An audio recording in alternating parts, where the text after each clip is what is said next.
Ustadz, apa pendapat Ustadz tentang orang yang menggugat pengadilan agama? Pengadilan agama digugat. Pengadilan agama digugat. Ini bubarkan aja pengadilan agama. Agak panjang sedikit ceritanya. Nih. Apa nih Pak Ustadz? Piramid terbalik kah? Tahun 1600-an. 1600-an. Cari nanti 1600 berapa. Waktu itu sultannya Sultan Agung. Sultan Agung. Di zaman Sultan Agung itu ada namanya Pengadilan Serambi. Pengadilan Serambi. Kenapa disebut Pengadilan Serambi? Karena memang hakimnya memutuskan di serambi masjid. Di emperan masjid. Serambi. Di emperan masjid itulah diputuskan. Semua masalah.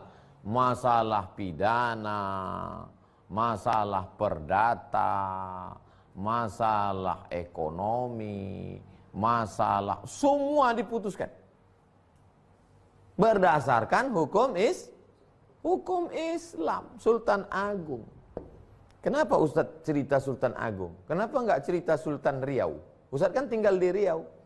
Nanti kalau ku ceritakan Riau, kata orang, alah mentang-mentang orang Pekanbaru. Dan aku mau yang lebih tua daripada itu. Kenapa begitu? Karena kerajaan Siak Sri Indrapura 1723. 123 tahun sebelum kerajaan Siak, lebih tua lagi Sultan Agung. Ada yang lebih tua lagi Pak Ustaz? Payah saya menggambarnya nih, naik lagi ke atas. Ketika Ibnu Battutah sampai ke Aceh, Samudra Pasai. Karena kalau mau ke Nusantara ini, itu yang pertama ketemu, Pulau Sumatera bagian atas. Dia melihat hukum Islam ditegakkan mengatur segala aspek kehidupan manusia waktu itu. Baca Rihlah Ibnu Battutah, Explorer Ibnu Battutah.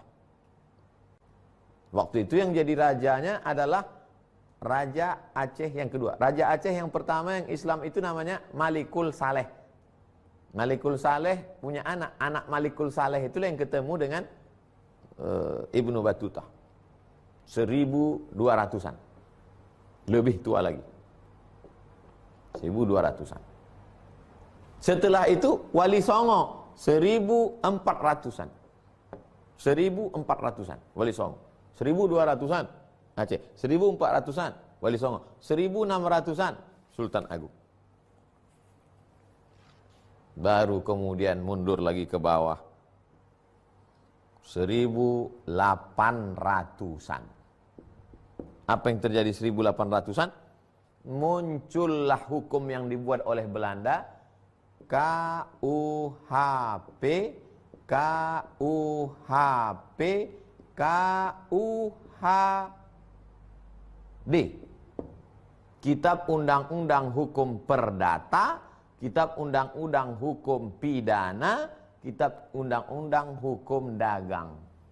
Maka mulailah disunat, dikebiri hukum Islam itu. Tidak lagi hakim agama bisa memutuskan masalah pidana, masalah perdata, masalah dagang. Dagang di sini adalah ekonomi. Kecil. Lalu kemudian kita pun merdeka 1900. Tetap berlaku. Secara penjajahan kita merdeka, tapi dalam masalah hukum kita masih pakai hukum Belanda. Suka tak suka, mau tak mau, tanya. Makanya ketika ada anak mahasiswa, Ustadz, saya mau S2, ambil hukum Islam gimana? Kau cari beasiswa ke Leiden Belanda. Karena kau yang paling mengerti ini. Nanti kau pulang, kau jadi pengacara muslim yang membela hak-hak orang. Lalu kemudian di mana lagi umat Islam punya hukum? Tinggallah hukum pengadilan agama. Pengadilan agama yang mengurus masalah talak, rujuk, harta warisan, masalah Tinggallah lagi sekutil mukmin ini lagi. Tinggal sebesar upil, ini pula mau digugat. Apa sebetulnya yang terjadi? Nah, orang Islam mesti ngerti, mesti paham. Jangan sibuk masalah khilafiyah, lalu kemudian diam, pura-pura tak tahu atau memang tak ngerti. Urutannya jauh, brother.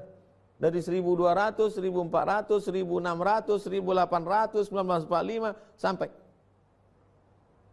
satu-satunya lagi kekuatan hukum yang dimiliki umat Islam adalah pengadilan agama. Wajib dipertahankan. Kalau pengadilan agama ini pun juga mau digugat, akhirnya umat Islam tak punya kekuatan, tinggallah ormas. Saya bukan mengecilkan ormas. Ormas Muhammadiyah 1912, Ormas Nahdlatul Ulama 1926, Ormas Al-Wasliyah 1930. Ormas sudah ada sebelum Indonesia merdeka. Tapi kita bicara tentang kekuatan hukum dalam pandangan negara, legalisasi. Kalau organisasi sosial kemasyarakatan, Majelis Ulama Indonesia, itu sifatnya advice, nasihat, saran. Masyarakat mesti paham ini. Wajib kita pertahankan pengadilan agama ini. Karena inilah tinggalnya satu lagi kekuatan umat Islam dalam masalah hukum. Tapi di sini pula nampak betapa tak senangnya orang-orang yang mau menghabisi kepalanya, potong, tangannya habis, tinggal jempol kakinya pun mau dihabisi juga. Mesti mengerti umat Islam tentang ini.